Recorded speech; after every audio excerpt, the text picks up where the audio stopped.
Tudo bem, Lucas? Oi, oi, oi, oi. Muito boa noite, gente. Tudo bem para vocês que estão chegando aí?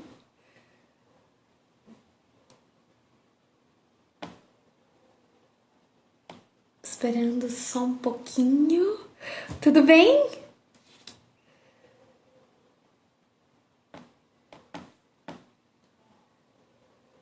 Oi, Diego. Boa noite. Só esperar um pouquinho o Claudio chegar. Eu tava com. Gente, desculpa os 5 minutos de atraso aí. Eu tava super aqui com um problema na conexão.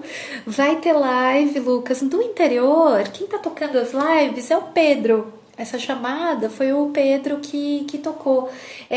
As próximas lives que eu vou tocar são da chamada geral. E aí eu toco essas que vão começar. Mas aí depois a gente vai ter algumas lives mais curtas, de uma meia hora mais ou menos de uma meia hora, Lucas, para falar dos lançamentos, né? Daqui a pouco a gente começa com os lançamentos. Deixa eu adicionar o Cláudio aqui. Estamos chegando.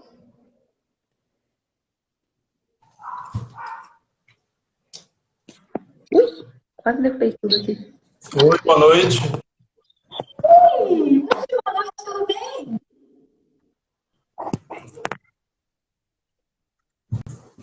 Oi, tudo Me bem? ver, tudo certo? Você não tá me Eu não estou ouvindo? te ouvindo Se só. estiver ruim, eu posso pôr o fone, não sei.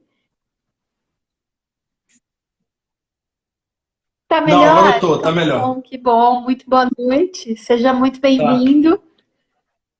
Desculpa aí esses 5 minutos de atraso. O Wi-Fi aqui não Obrigado. conectava de jeito nenhum. A gente estava aqui mexendo no roteador, aquela loucura. Muito boa noite. Mas também nunca. Vou até tentar posicionar melhor o celular aqui. Não sei exatamente como Tá colocar, mas ótimo, vamos tá nessa. valendo, tá tudo certo.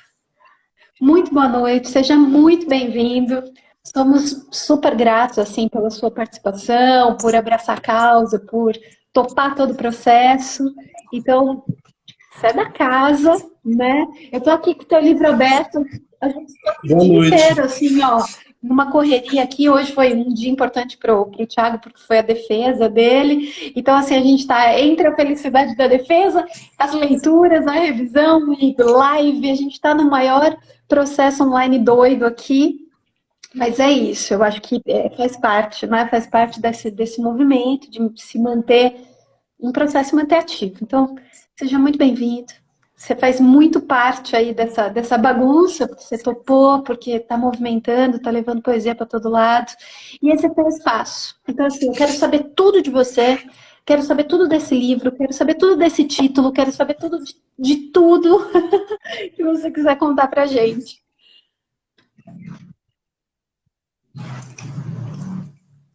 Por onde que eu Primeiro, começo? eu acho que você podia falar um pouquinho desse teu processo de escrita. Como isso se deu, se você tem outras produções, que hora que você se deparou assim, olha, preciso publicar. Quando você se deu conta que esse livro estava pronto para ir à publicação, né, para meter a cara aí no edital? Esse livro ele é a compilação de dois projetos que aconteceram, né? O primeiro é o Mármore e Barbárie, que aconteceu de uma forma muito por acaso.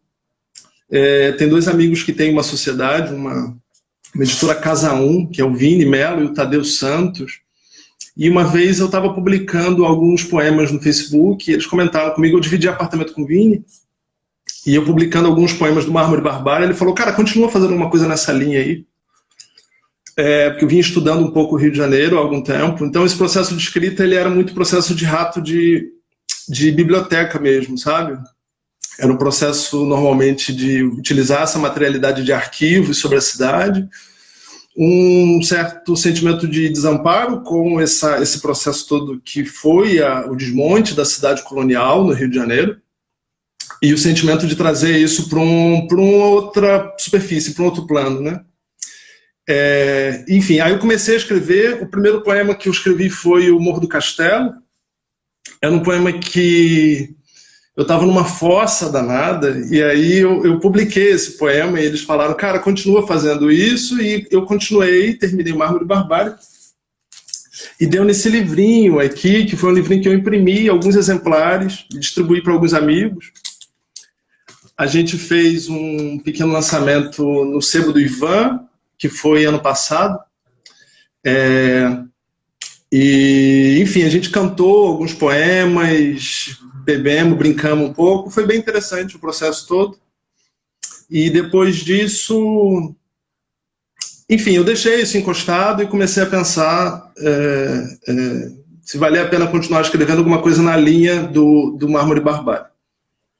Só que aquele trabalho todo que eu fazia com a cidade do Rio de Janeiro, ele foi chegando ao final. Eu parei de frequentar os museus, eu parei de frequentar os arquivos da cidade, e começou uma outra urgência, que era escrever sobre uma outra coisa. Dentro desse processo todo, acontecem muitos encontros, que eu não estou aqui me referindo a você, claro, né? Encontros com Inhaúma, com Marcos Nascimento, com Valesca Torres, com Ana de Assis, uma série de poetas incríveis dessa cena do Rio de Janeiro, que já têm publicado, já têm feito coisas, já estão na estrada há muito tempo, né?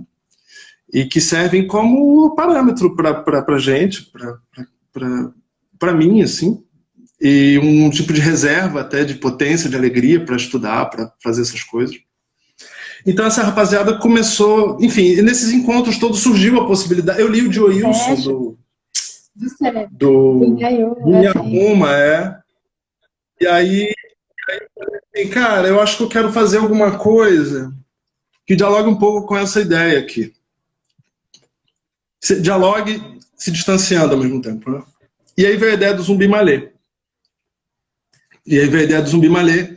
E eu achei interessante porque o primeiro livro ele acaba funcionando como tipo de cenário ou plano de imanência, né, para que se criasse a saga, né, do Zumbi Malê, que é uma saga incompleta, né? E aí, numa dessas, quando a Urutau abriu o edital, o Tadeu, da Casa 1, falou, cara, por que você não manda? Eu falei, mano, porque não está pronto. Ele falou, então divide em 2. Faz a saga do Zumbi Malê até a morte dele, e depois você escreve a parte 2, onde o protagonista deixa de ser o Zumbi Malê e passa a ser a Cabocla do Castelo, que é uma personagem do Isaú Jacó, do Machado. E aí eu falei, cara, tá, então vou fazer isso. Aí escrevi mais alguns poemas, a gente inseriu aquilo ali e mandamos. Foi uma sacada essa divisão, na verdade. Foi uma sacada. Eu já ia te perguntar da divisão, né? Porque você já abre o livro, assim, uma das primeiras coisas que depois já é parte 1, já fica claro ali que você está fazendo essas sessões aí, deixando isso muito claro. Eu gosto demais da maneira como você coloca aqui, então, a descrição do sumário. O sumário por si só já parece toda uma narrativa, né? O sumário por si só é todo um poema, é toda uma construção, ele é muito bem... Quase um mapa, né? O sumário é quase um mapa da cidade, né? Aberto, né? De uma cidade que existe, né? Ou existe no nosso coração. O sumário já é todo um esquema, assim. É impressionante essa maneira como você conseguiu organizar. Então, quer dizer, primeiro que eu fiquei super curiosa sobre esse primeiro livro. A capa, Ézio, esse livro, esse específico, ele pode mostrar do primeiro que ele imprimiu. Esse daqui, Ézio, ele ainda está em pré-venda. Está no processo lá no Benfeitoria, esse livro ainda não tem capa. A capa vai entrar ainda no processo das 2 próximas semanas. Né? Ainda não tem essa parte do processo, é uma das últimas, inclusive. Então ainda não foi feita. Mas você podia mostrar do primeiro. Sim. A ideia da capa quem fez foi o Tadeu, que foi o diagramador também. Acho que o Tadeu é o grande produtor, não só produtor de livro, mas produtor da cena cultural no Rio de Janeiro hoje, o grande cara inovador em termos de tecnologias para pensamento, para quem está na rua, para quem está fazendo coisas, é o Tadeu, né? E aí ele fez, é tão bonitinho, é uma coisa super econômica, super acessível, né? Um livro para ser vendido e funcionar como quase uma moeda, né? São ladrilhos portugueses, sabe? Então é uma coisa muito modesta, mas ao mesmo tempo muito, muito singela, tem uma ternura muito grande, que é o Tadeu, que é esse geminiano maravilhoso de 3 metros de altura. Eu adorei o tamanho. Que ele é reduzidinho, né? Eu pedi... O formato dele... Oi? É uma plaquete. É uma plaquete. É uma plaquetezinha, não é um livro exatamente. É uma coisa que eu posso imprimir na minha impressora, costurar com os meus amigos no dia que a gente estiver bebendo sei lá, distribuir. E aí a gente colocou algumas fotos de algumas edições que eu tinha feito do Augusto Malta, né, porque eu estava mexendo lá no Arquivo Geral da Cidade do Rio de Janeiro, pesquisando precisamente habitação popular, pesquisando morro, pesquisando abertura de avenida, aterro, desmonte, só desgraça. E aí nesse processo todo de desfacelamento daquela cidade, aparecem esses poemas. Alguns poemas são recortes de jornal, alguns poemas são monumentos, né, quase tentativas de monumentalizar um certo acontecimento que se dispersou. Alguns poemas... E aí depois no Zumbi Malê vem outros tipos de poemas, né, que não são só esses poemas antigas, poemas em invocações. Tem aí tudo um caminho para uma outra espiritualidade que também passa também por esses outros tipos de encontros, né? Mas o que eu queria te falar? Ah, tá, esse livro aqui eu não posso deixar registrado, né? Porque não posso deixar de registrar isso, que todo esse processo ele envolveu muita gente, né? Desde o início. Então, quando comecei a fazer o Mármore Barbário, eu pedi para o Rafael Zaca fazer o sumário, ele fez um prefácio super bonitinho, maravilhoso. E aí esse prefácio eu guardo aqui com muito carinho. O Marcos Nascimento é o cara da correria, a gente publicou junto, né? Ele publicou na época dos Dois Lados da Linha, que é o segundo livro de poemas dele, a gente que costurou junto, a gente que foi fazer tudo. Dois alunos meus, ex-alunos meus, que toparam a gente fazer uns arranjos para cantar alguns poemas. Então esse lançamento ele trouxe uma memória afetiva que eu tenho muito carinho.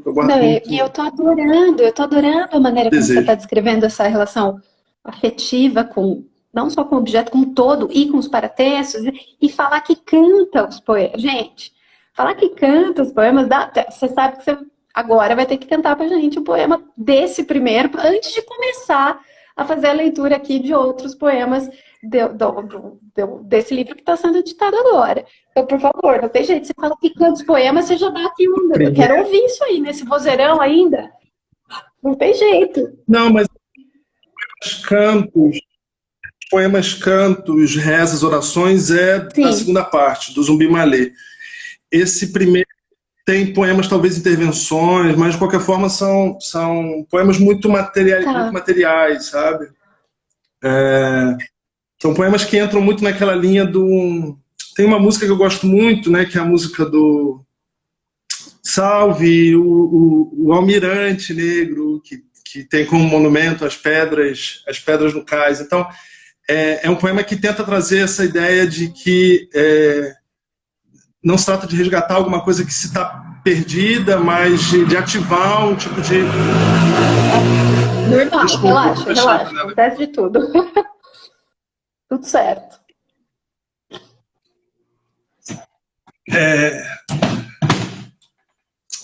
Essa ideia de que... Em 2018 teve a coisa do incêndio do Museu Nacional, né? Isso bateu na gente de uma forma muito violenta, né? Porque o Museu Nacional ele funcionava de fato como um tipo de reserva de energia, uma espécie de terreiro, né? Onde você tinha ali um conjunto, um acúmulo de saberes ancestrais que estava assentado e plantado naquele lugar, e nesse processo todo de repetição disso tudo, isso tudo é dispersado, então a gente fica um pouco com uma mão na frente e outra atrás, percebendo já a repetição de um processo que não para de se repetir desde sempre, desde que o Rio de Janeiro é Rio de Janeiro, né? Então tem uma coisa que o Inhaúma, inclusive, chama, que é o que ele chama de as pedras entrando no silêncio, que é o que existe na cidade, apesar de todos esses processos de barbarização da cidade, uma coisa que é o silêncio das pedras, o silêncio dos monumentos, e esses monumentos geralmente são monumentos que são as pedras do cais, né? E aí a ideia seria pensar poemas que trouxessem esse plano de experiência para uma coisa que é uma memória de algo que se deu, que foi desconstruído, mas que não desapareceu completamente, mas de alguma forma assombra as nossas experiências e define a nossa relação com a cidade, né? Para quem anda na cidade, para quem tem uma prática meio de vadiagem, de se meter nos becos, de conhecer por onde as coisas vão e tal. E esses poemas, eles têm muito como isso, uma abertura, uma espécie de uma janela para essa dimensão, né? Que é uma dimensão meio fantasmagórica ao mesmo tempo. Por isso eu acabo dizendo que esse livro, os dois livros, são livros sobre fantasmas, são sobre assombrações. Zumbi Malê é um desses espectros, mas a cidade também tem sua realidade espectral que atravessa a nossa experiência. E quando você anda pela cidade, você encontra algumas coisas que você não encontra muita explicação, né? Por que algumas ruas são mais movimentadas que as outras? Por que algumas ruas as pessoas só andam de um lado da calçada e não de outra? Por que né, tem uma rua onde os terrenos são um pouco mais largos e outros menos, né? A cidade do Rio de Janeiro, eu acho que todas as cidades que passam por processos coloniais muito, muito violentos, elas atravessam essa ideia, que é uma sucessão de temporalidades que convivem entre si, né? Como se fosse aquela coisa da cidade de Roma, né? É um traço que não é o traço que se estabelece entre passado e presente, ou passado, presente e futuro, né? Mas é um tempo mítico que está sendo atualizado permanentemente ali, e nessa temporalidade mítica o que você tem é essa ideia de um entrelaçamento de temporalidades, né? De uma convivência permanente com esses espectros, né? Normalmente o nome de uma rua, por que o nome dessa rua, a ideia da rua do Morro do Castelo, né? Você vê o mapa e você vê o nome Castelo, mas você não vê castelo, você não vê morro, você não vê a rua do mercado, você não vê mercado, você não sente o cheiro do peixe. Por que as coisas têm esse nome? Que dimensão isso habita na nossa experiência? Assim, o que a gente pode fazer em termos de escrita para, não é compensar isso, né? Mas empregar, fortalecer, credibilizar a presença disso, que é quase uma presença numa memória inconsciente da cidade, né? A gente está aí sendo atravessado por isso sem perceber. E, de repente, os poemas são um pouco botar água nesse feijão aí. Eu tô aqui deixando você falar, porque eu acho que tem tudo a ver. O Lucas acabou de fazer uma pergunta se é uma biografia poética, mesmo que ficcional. Acho que você pode até abordar isso aqui, mas eu acho que você já está passando por todo o teor aí geográfico do livro, vamos dizer assim, e aí eu queria que você falasse um pouco mais, porque você já falou sobre as orações, você vai falar um pouco mais sobre religião, você está falando dessa questão dos morros e de tudo mais, e dessa relação que se estabelece, então, com o caminhar pela cidade, que eu acho que você pode trazer isso antes da gente falar de qualquer outra coisa, e falar especificamente, porque você já entregou logo de cara a morte, né, dessa primeira parte, né? E aí o renascimento. E por que matar, né? Por que matar? Por que né? Porque eu acho que dentro dessa narrativa, por que chegar nesse momento? Tem um trecho aqui que vai falar sobre sobre a Gazeta aqui, né, especificamente aqui no meio do texto, que depois eu queria abordar, mas eu acho que você podia falar um pouquinho sobre isso, né? Sobre, bom, eu pensei, formatei assim, vou dividir por conta não estava pronto, eu entendi, mas assim, explica um pouco desse enredo que você criou. E responde o Lucas aqui se é uma biografia poética, por favor. Não tem. Eu não sei se tem. Talvez o biográfico aí sejam os encontros que permitiram que esse livro acontecesse, mas o processo é um processo de tentativa de despersonalização mesmo. Até o processo dos textos que são poemas rezas tem a ver com isso, né? Tem a ver com essa chance de você acessar aí um tipo de transe, né? De repente, pela repetição do texto, mas sobretudo por essa coisa de uma oferenda, né? E numa oferenda, o que está sendo feito ali é você se despersonalizar, né? É uma oportunidade para você reverenciar uma ancestralidade, significa, a rigor, você se esvaziar daquilo que você é e deixar que alguma outra força fale através de você, né?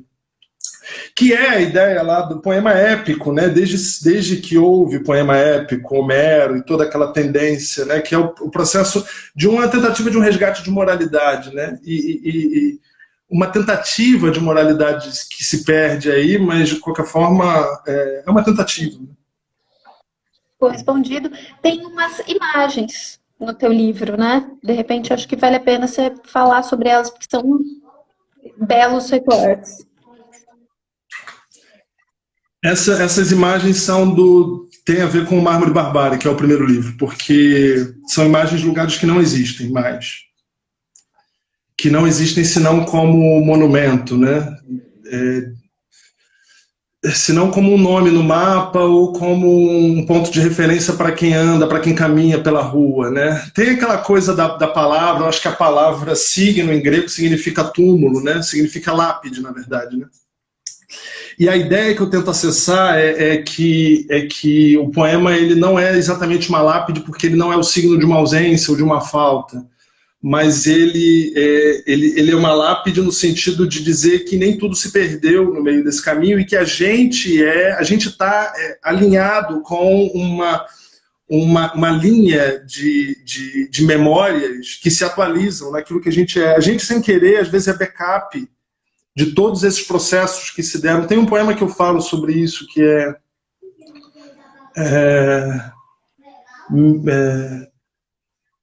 sou um pouco o seu sucesso, sou um pouco o seu lazer, mesmo dos seus crimes, sou um pouco um resultado. Então, eu fico tentando brincar com essa dualidade, né? Entre o bem e o mal. Não existe exatamente uma tendência moral para se pensar aí, mas exatamente uma certa relação com o tempo que a gente aceitou de mão beijada e que definiu uma série de experiências que hoje levam a gente para caminhos hostis ou para caminhos que, enfim, não integram, que não geram alegria, que não geram nenhuma potência de realização. E todos esses processos aí, eles têm uma história, né? E a gente participa dessa história, querendo ou não, se opondo ou não a essa história, a gente é resultado disso, desses crimes e, ao mesmo tempo, dos êxitos também, né? Especificamente aqui, eu acho que você traz, em um determinado momento, me corrija se eu estiver errada, tá? Porque agora eu não lembro de tudo, mas você dedica, inclusive, para o Sérgio, para uma parte aqui do teu texto é dedicada ao Sérgio, né? O Zumbi é resultado do meu encontro com o Inhaúma e com o Marco do Nascimento, que é o outro poeta de Bangu. Pode, desculpa. O Inhaúma, ele é para mim, assim, um irmão mais velho. Sabe esse irmão mais velho que você arruma briga na rua e ele vem te defender? É meio assim. Sim. O Inhaúma.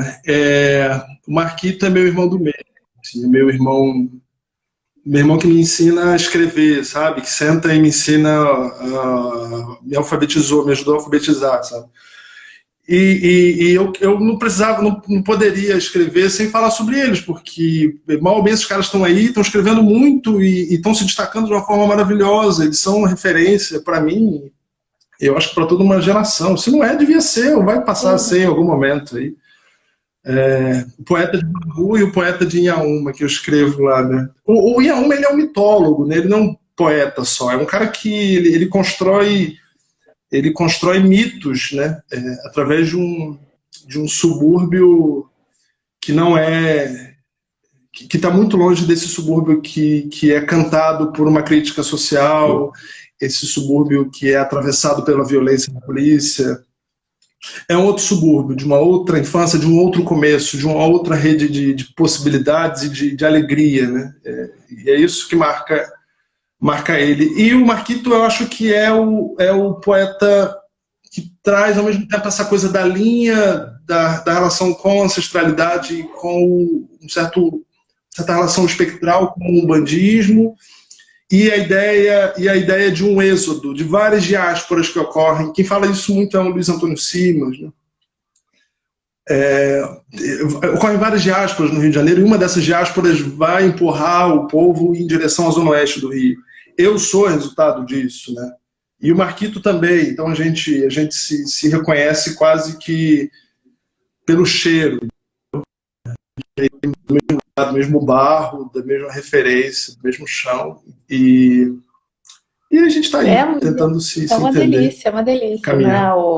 As construções, quando você pontuou especificamente do Sérgio, que você chama de Inhaúma, é uma coisa, vai virar referência de uma nova maneira de escrever mesmo. É uma é outra escrita. Não tem ainda um... Não, o John Wilson fala tanto, tem que ser republicado, tem que ser reeditado. O John Wilson, ele tem que ser encenado, ele tem que ser filmado, entendeu? O John Wilson é um acontecimento. É um acontecimento. É um acontecimento, não dá para falar. E aqui, teu livro ele é todo cortado, a gente já falou, você já falou das orações e tudo mais, ele é todo cortado por essa questão religiosa, de uma maneira que atravessa o livro todo. Você já falou do morro, você já falou desse olhar aqui, de tudo mais, e eu queria que você falasse um pouco, que você abordasse um pouco, não só no livro, mas eu acho que essa questão da religião no todo, assim, né, sei lá, tem eu fiquei aqui, quando eu estava lendo, eu fiquei parada naquele texto, que é uma crônica ali, né, aquela parte da Gazeta, que fala sobre esse preconceito, não vou nem chamar de preconceito, você chama de racismo religioso, né, ali é bem pontual. Então eu queria que você falasse um pouco sobre isso, porque eu acho essa parte, especificamente esse texto, eu acho maravilhoso, e que você abordasse isso, já que ele atravessa teu texto todo.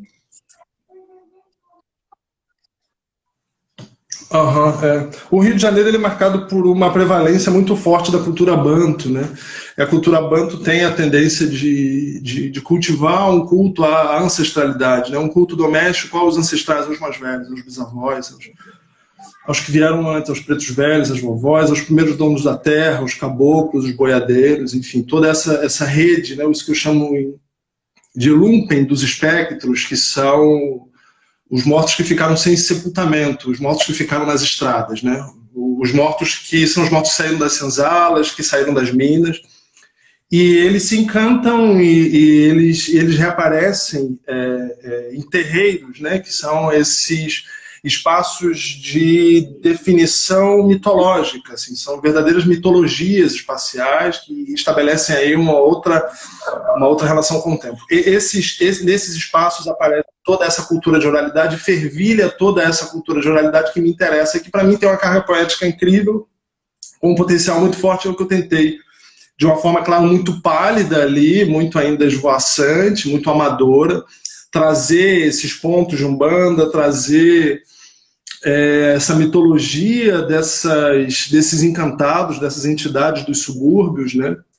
Os Exus, os pretos velhos, a cabocla. Enfim, é uma tentativa quase de reverenciar esses ancestrais, né?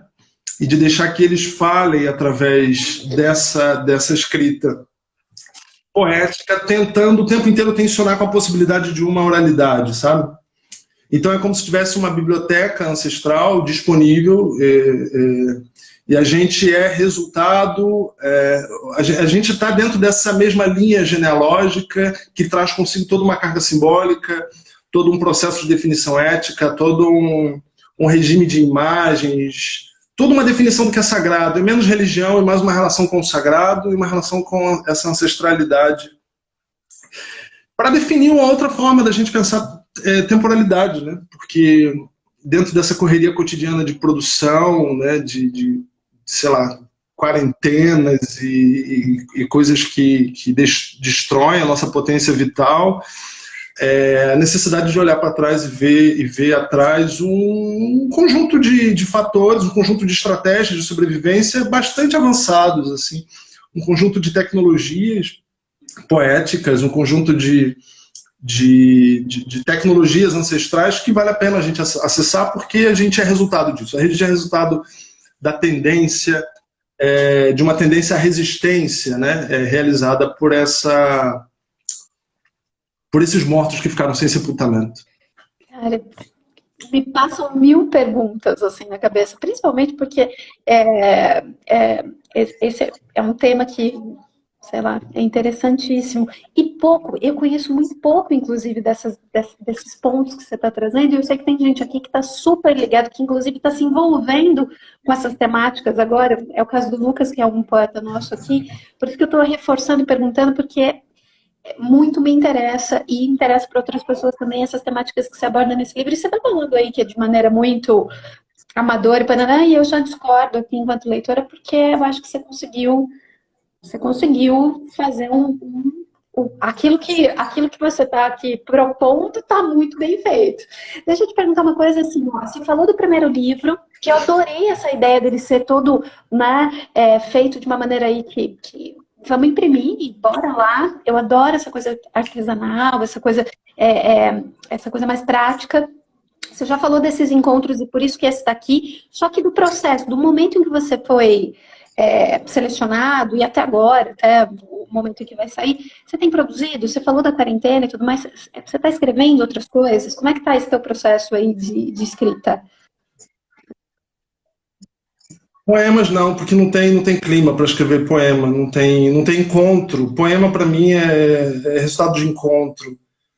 É resultado de encontro, é bricolagem, é recorte, é fraude, é falsificação, é coisas que você ouve, é vozes. E não tem como você fazer isso dentro de casa. Então, eu acho que se tem um momento mais antipoético para mim possível é esse momento de isolamento, porque sozinho você não cria nada.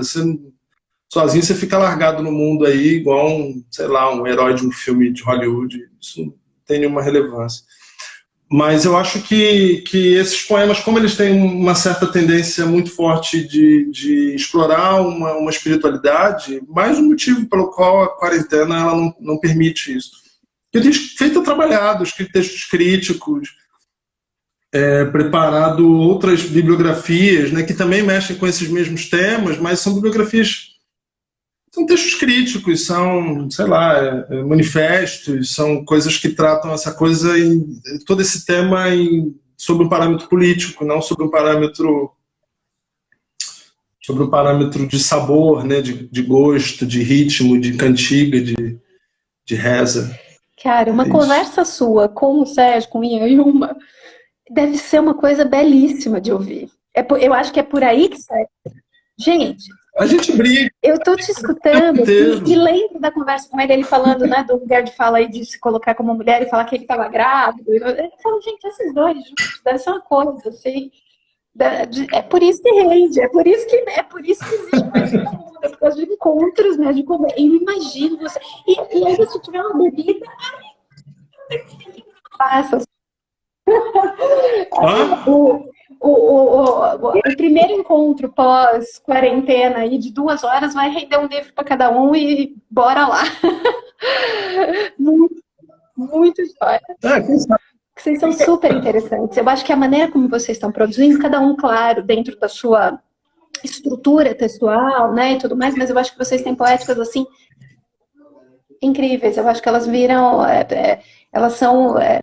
incríveis. E eu gosto da maneira como você estruturou esse livro, eu gosto dos recortes, gosto das fotografias, principalmente porque você está descrevendo, né, tudo, não existe mais e tudo mais.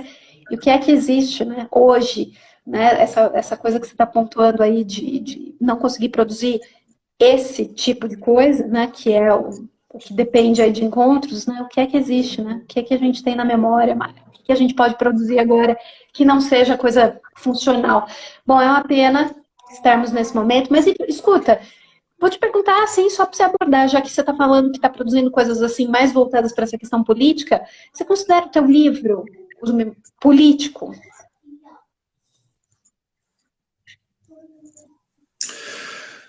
É um pouco difícil definir isso, porque isso envolve todo um trabalho de definição do que é político, do que é política nesse momento, mas talvez seria político em termos de uma capacidade de utilizar um recurso, alguns recursos como esses recursos de negação de uma certa compreensão do que é progresso, do que é civilização, do que é cultura, do que é oralidade. Eu acho que seria político em termos de estar integrado dentro de uma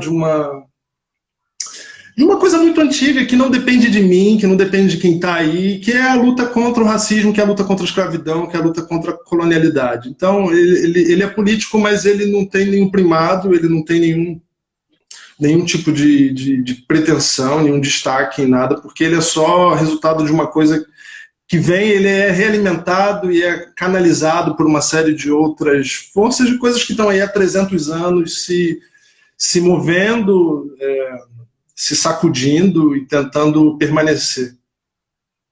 Talvez nesse sentido. Mas no sentido do que está aí disponível para discutir o que é progressismo, o que é esquerda, o que é... Sei lá, isso daí esse não... aspecto aí empobrece a discussão, acho que do que é política, né, lógico, e vai empobrecer em diversos outros, mas eu acho o teu texto extremamente político, extremamente, e num sentido assim de perpetuar uma discussão que você está trazendo, que se arrasta, que está aí, e que não se encerra, e que eu acho que o teu texto tem todo esse tom vou pôr aqui no bom sentido, está num outro sentido aqui, mas de ser uma espécie de militância, com outro tom, com outro olhar, uma coisa assim que ressignifica aquilo que é político e aquilo que aquilo que entra numa batalha mesmo, aquilo que vale a pena ser olhado, refletido, discutido. Eu acho que teu texto tem toda uma linguagem voltada para isso. Sei, posso estar super enganada, me corrija, tá bom? É uma leitura que muito, inclusive... No sentido de pesquisar, de perseguir um protagonismo, de perseguir um primado, de perseguir talvez um lugar ao sol, assim, não é exatamente esse tipo de militância aí. Seria uma militância, sei lá, talvez a palavra não seja, pela carga de sentido ela está contaminada, né? Não é bem isso, né? É por isso que eu acho que ela precisa ser ressignificada. Algumas palavras a gente precisava ressignificar, mas eu acho o teu texto muito... eu vou achar uma palavra para justificar e para substituir essa. Acho que a gente acha juntos. Eu gosto da forma como a Alma fala dos textos dele, né? Que é construir um outro regime de imagens, construir uma outra origem, definir um outro começo. Talvez seja isso. Seja a possibilidade de inventar começos. Que é uma coisa que é muito atravessada pelo Exu, né? O Exu, seja no candomblé, seja na Umbanda, ele é essa figura que permite uma quebra na temporalidade cotidiana e a fundação, uma abertura, uma fissura dentro do que está universalizado como ordem. Então ele traz ao mesmo tempo um desarranjo que envolve uma destruição, mas ao mesmo tempo um processo criativo. E esse processo criativo ele se dá por uma mudança do regime do que a gente compreende como temporalidade, né? Definir essa temporalidade não como uma temporalidade que tem antes e depois, mas uma temporalidade de invenção de começos, de um certo desprezo por uma origem identitária, mas ao mesmo tempo uma certa reverência muito forte com relação aos nossos mais velhos, aos que vieram antes, aqueles que lutaram, aqueles que se lançaram, né, nesse oceano atlântico de desafios e de lutas. Talvez sim, talvez tenha uma relação com isso, sim. Eu vejo esse... É muito bacana não ter palavras para definir aquilo que a gente sente quando termina uma leitura de um texto como o seu. É para definir mesmo aquilo. Olha, eu acho esse texto X coisa, ou eu acho que ele se enquadra em tal lugar, porque é muita coisa, ele é tão amplo, ele nos leva a essas... a gente vai, sei lá, é remetido a essa coisa do respeito, da luta, de se deparar com uma construção extremamente forte, com uma linguagem extremamente forte. Então, quer dizer, você traz umas temáticas super complexas, e a maneira como você vai desenvolvendo isso vai fazendo com que a gente fique entretido ali no decorrer desse enredo todo. E aí a gente termina e a gente se depara com essa falta de definição, o que é uma coisa belíssima. O que eu acho que é para isso que existe, por exemplo, a gente se deparar com o texto e falar, gente, agora, né? O que eu faço com essa informação aqui?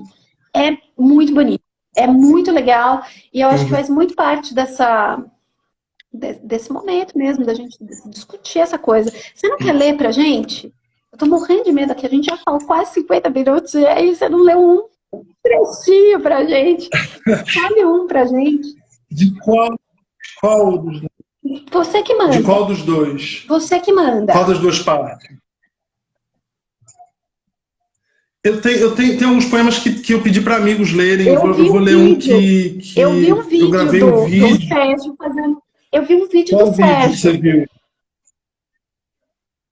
Da Tem o Elô. vídeo da Elô também, gravando o Largo da Boi do Bispo. É o mesmo poema, mas ela grava com a outra pegada. Eu vou tentar fazer um com Bora. pandeiro.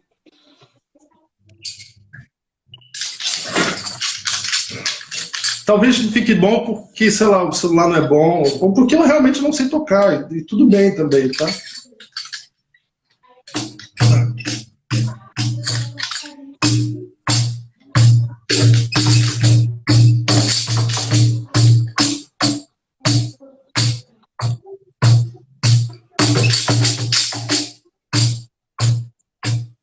Estrada de ferro, memória de rio, desce na cheia o vago dos crentes, o galo dos trilhos.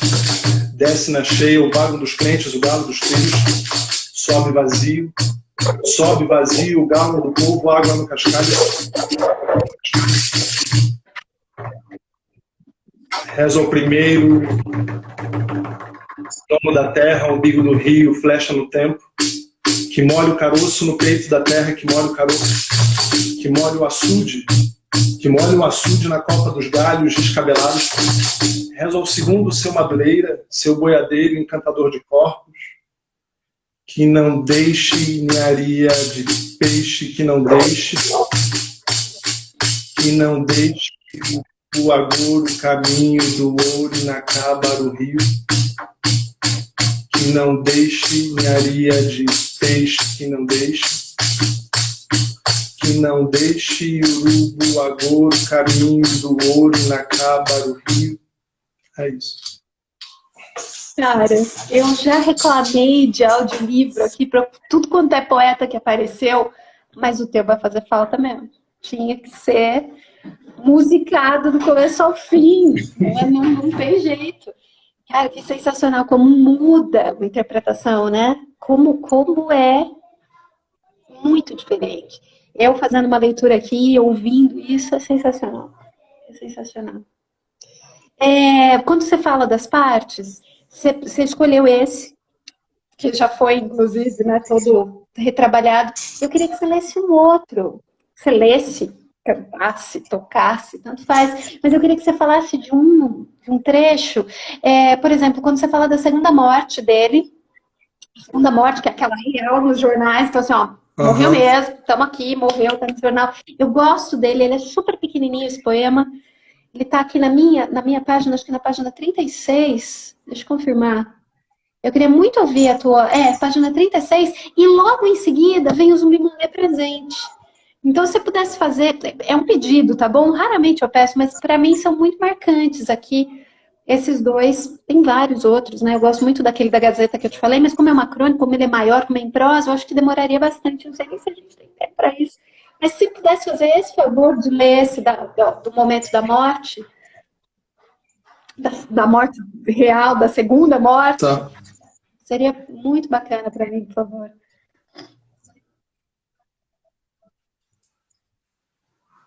Eu acho que eu nunca li esses poemas, inclusive. Deixa eu ver. A segunda morte de Zumbi Malê Pivete nos jornais.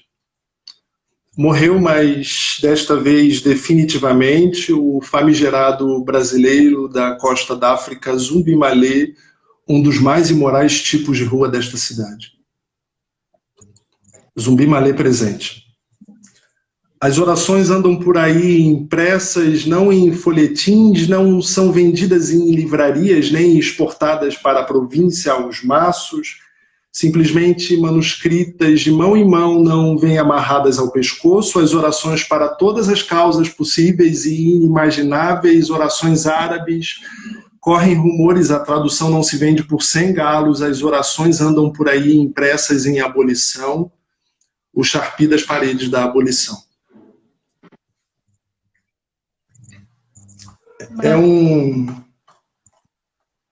Isso aqui foi muito... Eu tava andando por abolição quando eu fiz esse poema. Eu tava procurando uma casa para morar, porque eu ia me mudar da Água Santa. E aí tinha uma esquina que era uma esquina muito exusíaca, assim, que era tipo cuidado, risco de assalto. Tinha um Sharpie na parede escrito, cuidado, risco de assalto. Eu achei maravilhoso aquilo dali. E o Sharpie, ele tem essa capacidade, principalmente nas grandes cidades, né, de acessar aí uma tecnologia de escrita que não é, né, a escrita informacional, não é a escrita de comunicação, e é uma escrita muito mais próxima de uma visualidade, né, e de uma espécie de desarranjo com o que a gente considera como uma ordem do papel, né, com uma ordem da escrita, né. O Sharpie, ele tem muito a ver com essa coisa de você ver ele em cima do viaduto, é como se alguém estivesse te mandando uma mensagem do tipo assim, você não vai chegar aqui com a sua escrita ocidentalizada, aqui em cima desse andaime, lá no topo desse prédio, você não vai chegar aqui com seus livros, e você não vai entender o que está sendo dito aqui. Então, esse desafio da marginalidade, né, da fuga, da fraude, da bandidagem, todo esse processo meio obscuro, sombrio, né? E sem contar o fato do Sharpie ele ser também uma ameaça à propriedade privada, né? É uma zomba, é uma zombaria da propriedade. Nada de ninguém, eu vou lá e picho quando eu quiser. E essas válvulas de escape, né, essas possibilidades que ainda estão vivas na cidade, que permanecem por aí, eu acho que é um pouco a nossa, não vou dizer de salvação, porque isso é bem ridículo, mas eu acho que é um pouco esperança que a gente tem para que para que Zumbi Malê não volte a morrer, né? Para que ele possa voltar à vida e possa ficar por aí, baixando nos terreiros, sem que a polícia mate novamente, sem que ele siga o destino que é o destino de grande parte da população preta no Brasil, que é ser alvo de fuzil, ser alvo de violência. São formas que o chicote assume ao longo da história do Brasil, que tem que ser desacontecido. E talvez a ideia do Zumbi Malê, você falou sobre esse processo, talvez participe disso, seja uma tentativa de colocar aí uma contenção nisso. Uma contenção do tipo, não, a gente não vai para frente, a gente não vai crescer, a gente não vai para progresso nenhum. A gente quer dar um freio aqui e a gente vai colocar esses tapumes na rua e a gente vai fazer essas trincheiras e os carros vão queimar e vai ser assim que vai rolar. E a ideia é essa, assim, talvez para a segunda parte do Zumbi Malê venha esse processo. Não é um processo de redenção, mas é um processo talvez de uma... Né, porque tem a coisa, né, do bandeirante, né, a milícia nasceu de texto, de república, então tem uma série de missões ainda que dessa vez vão vir com a Cabocla do Castelo e com esses outros abolicionistas, né, que eu espero que seja uma gangue, não seja só uma Cabocla do Castelo, mas seja uma espécie de uma gangue, né, de feiticeiros do Rio Antigo que vem para No começo cobrar da nossa conversa, justiça. ainda falei assim, poxa, fala desse enredo, fala por que matar, por que chegar à morte, porque na minha cabeça, ele tá vivo, vamos trazer a vida, vamos discutir, põe esse homem de volta aqui, pelo amor de Deus. Quando eu leio lá, eu leio... que tá tem que estar mais vivo do que nunca, não tá morto de jeito nenhum, né? Então quando você chega ali, ó, tá morto mesmo, pela segunda vez, agora tá morto mesmo, aí de repente no próximo, não, tá presente. Depois você vai até continuar falando dessa milícia e vai voltar a falar da escravidão logo depois, e, enfim, né, dessa renda e tudo mais. Eu lembro de um verso, né, quando você chega no adeus ao leite condensado, eu falei, gente, como adeus ao leite condensado, que é uma sacada, né? Então assim, eu tô na expectativa. Eu estou muito na expectativa, então, dessa nova construção, né, que não tem jeito, né, a personagem foi introduzida aí, por favor, agora essa cabocla tem que aparecer aí, tem que... Gente, isso aqui tá pior do que final de episódio de novela que você fica naquele desespero, assim. Não dá, cara, não dá, esse negócio tem que deslanchar.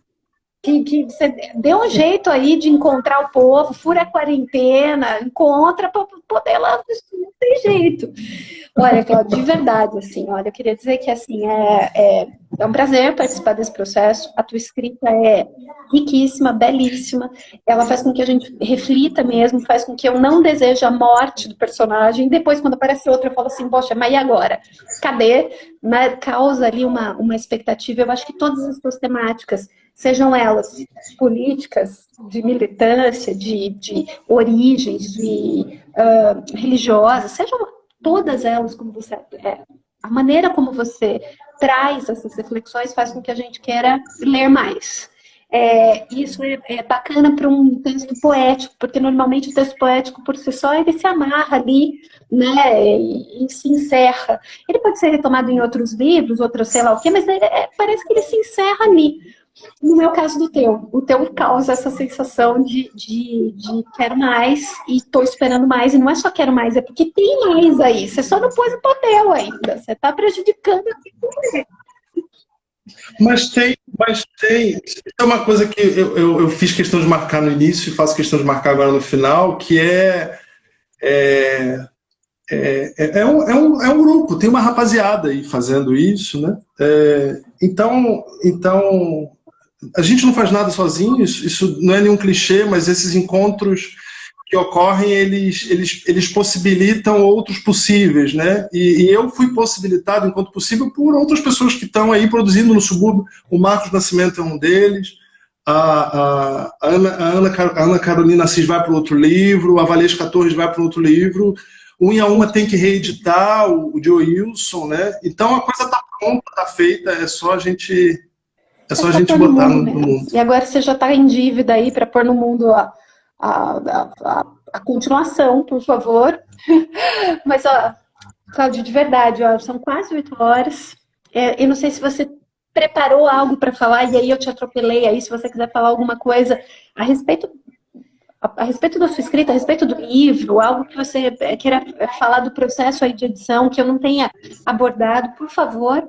Somos aqui totalmente ouvidos.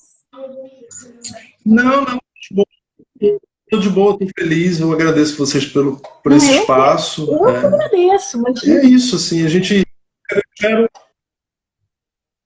eu espero que a gente... quem sabe no próximo, no Zumbi Malê Parte 2, a gente realmente faça um lançamento com música, com bastante tambor, e com a presença de toda essa rapaziada que eu Vai ser bonito. Vai ser muito bonito. Conversa de vocês, assim, eu quero estar ali sentadinha, só ouvindo, assim, uma meia hora só, não precisa mais.